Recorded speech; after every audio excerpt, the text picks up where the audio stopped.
नमस्कार, prime news पर आप सभी का स्वागत है। मैं हूं शिवम और कुछ खुशी खबरें नेपाल की निकलकर सामने आई है। खबर है नेपाल आर्मी की, जो कि बन चुकी है दुनिया की तीसरी आर्मी, जिसने कंट्रीब्यूट किया है बहुत ज्यादा। और वो किस क्षेत्र में है उसकी बात हम आगे करने वाले हैं, जो कि नेपाल के लिए बेहद ही गर्व की बात है। और उसके लिए पूरी दुनिया से थैंक यू नेपाल आर्मी की गूंज सुनाई दे रही है, जिससे एक प्राउड मोमेंट क्रिएट होता है। दूसरी खबर की बात करें तो वो जुड़ी है ऑस्ट्रेलिया और नेपाल को लेकर, जिसमें नेपालियों को एक बड़ा फायदा होने वाला है विजिज में, जो कि ऑस्ट्रेलिया की तरफ से खबर निकल के आ रही है। साथ ही बात करेंगे उस नेपाली महिला की जो कि पूरे नेपाली महिलाओं को मोटिवेट करती है, क्योंकि उन्होंने अपनी मेहनत से ऐसा स्थान प्राप्त किया है नेपाल में जो आज तक कोई नहीं कर सका। तो चलिए बढ़ते इन खबरों पर और विस्तार से। तो सबसे पहले बात करते हैं नेपाल की उस महिला की जो कि सबके लिए इंस्पिरेशन है, और उनका नाम है सुनीरा रेग्मी। दोस्तों, सुनीरा रेग्मी नेपाल की पहली पंजीकृत महिला एरोस्पेस इंजीनियर बनी है, यानी कि first registered aerospace engineer of Nepal, जो कि अपने आप में एक बड़ी जगह है। और वो इस समय काम कर रही नेपाल एयरलाइन कॉर्पोरेशन में as a senior flight operating engineer. और ये अपने आप में इंस्पिरेशन इसलिए है क्योंकि ये पहली ऐसी महिला है जो कि इस पोस्ट पर दिखी है नेपाल के इतिहास से लेकर आज तक। और सिर्फ इतना ही नहीं, ये chief of flight operation document control unit भी है। आपको बता दें कि इन्होंने अपनी जॉब NAC में 2009 में शुरू की थी, तब वे जूनियर ऑपरेटिंग इंजीनियर थी। और इनकी पढ़ाई की बात करें तो इन्होंने डिग्री प्राप्त की है इंडिया के IIT से। साथ ही साथ उसके बाद वो इंडिया से वापस आई, बल्कि उनके पास बहुत सारी अपॉर्चुनिटी थी कि वो विदेशों में काम करे और ज़्यादा पैसा कमाए, लेकिन उन्होंने नेपाल को ही चुना और नेपाल में एज ए इंजीनियर जॉब करने की कोशिश की। और उसी का फल है कि आज वे पहली नेपाली ऐसी इंजीनियर बन चुकी हैं जो कि इस पोस्ट पर हैं। और ऐसी होनहार और महिलाओं की जरूरत है नेपाल को, क्योंकि इससे कहीं ना कहीं पूरी वुमेन कम्युनिटी पर बहुत ज्यादा बड़ा प्रभाव पड़ता है और इससे बहुत ज्यादा इंस्पिरेशन मिलती है विमेंस को आगे बढ़ने में कई क्षेत्रों में, चाहे वो एरोनॉटिक्स का हो या फिर कोई और क्षेत्र हो। तो कैसी लगी आपको सुनीरा रेग्मी? कमेंट बॉक्स में कमेंट करके जरूर बताएं। तो चलिए बढ़ते हैं अब दूसरी खबर की ओर। दोस्तों, दूसरी अच्छी खबर निकल के आ रही नेपालियों के लिए ऑस्ट्रेलिया से।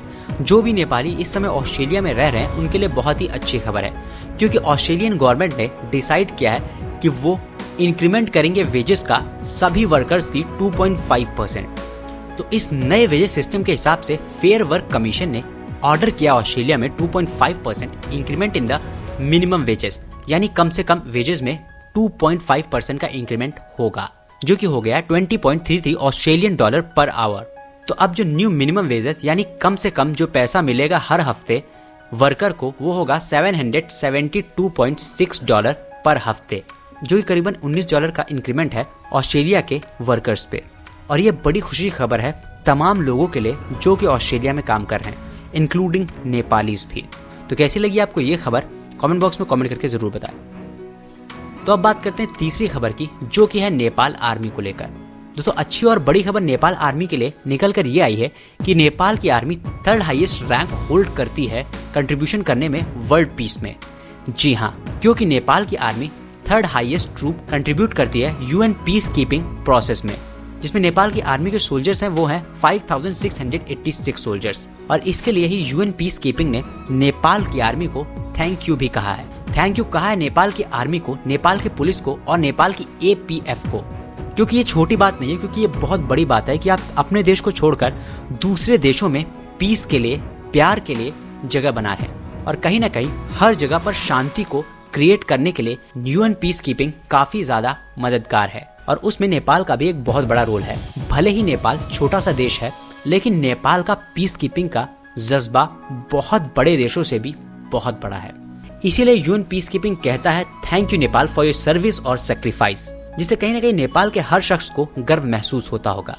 दोस्तों, इसमें सिर्फ मेन ही नहीं है, इसमें नेपाल के कई वुमेन सोल्जर्स भी हैं जो कि बहुत बड़ा योगदान दे रही हैं UN पीस कीपिंग में, जो कि मेडिकल सेक्टर में है, कई और सेक्टर्स में है, जो कि एक ओवरऑल पीस और शांति के लिए है। भगवान बुद्ध का वो देश जो कि शांति का प्रतीक है, वो कहीं ना कहीं अपनी शांति दिखा भी रहा है अपने काम के जरिए। और यही प्राउड मोमेंट क्रिएट करता है हर नेपाली के लिए, क्योंकि नेपाली हमेशा से शांत और लविंग बिहेवियर के हैं, लेकिन मौका आने पर कभी पीछे भी नहीं हटते हैं। वैसा ही कुछ रोल नेपालीज का UN पीस कीपिंग में देखने को मिला है, और काफी बढ़ चढ़ के नेपाल के ट्रूप्स ने दुनिया भर में शांति कायम की है, जिसके लिए हम भी उन्हें कहते हैं थैंक यू। यूनाइटेड नेशन के पीस कीपिंग मिशंस की बात करें तो नेपाल आज से नहीं है। नेपाल कई दशकों से यूनाइटेड नेशन पीस में हिस्सा लिया है, क्योंकि नेपाल यूनाइटेड नेशन का मेंबर बना था 1955 में, और तब से नेपाल हमेशा से एक्टिव रहा है यूएन पीस कीपिंग ऑपरेशन में, जिसमें कई जगह पर नेपाल के आर्मीज ने अपने ऑपरेशंस किए हैं। जैसे कि लेबनान, वहां पर हमेशा से नेपाल की तैनाती रही है। 1974 में मिस्र में भी तैनाती रही है। साथ ही साथ नेपाल की सेना ने UNDPKO और बल मुख्यालय में वरिष्ठ नियुक्तियों में भी योगदान दिया है, और मिलिट्री ऑब्जर्वेशन और स्टाफ ऑफिसर में भी बहुत बड़ा योगदान दिया है। और सिर्फ इतना ही नहीं, नेपाल के सोल्जर्स ने यूएन पीस कीपिंग मिशन में इंजीनियरिंग, मेडिकल टीम्स और स्पेशल फोर्सेस में भी पार्ट लिया है, जिसमें उनकी परफॉर्मेंस काफी ज्यादा एक्सीलेंट रही है, क्योंकि नेपाली आर्मी हमेशा से हर चैलेंज के लिए तैयार रही है, जिसमें कई डिफिकल्ट ऑपरेशन भी हैं।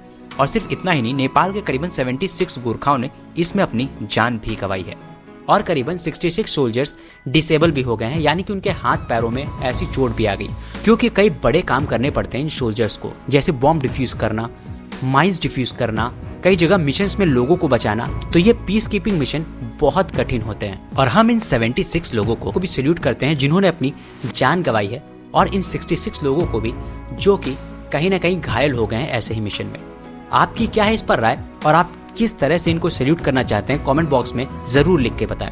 दोस्तों, ये है यूएन पीस कीपिंग मिशन का पेज, जहां पर हम देख सकते हैं बड़े अक्षरों में लिखा है thank you Nepal for your service and sacrifice, और सैल्यूट करते हैं इन लोगों को जिन्होंने दिन रात अपना एक किया है ऐसे ही पीस मिशंस के लिए।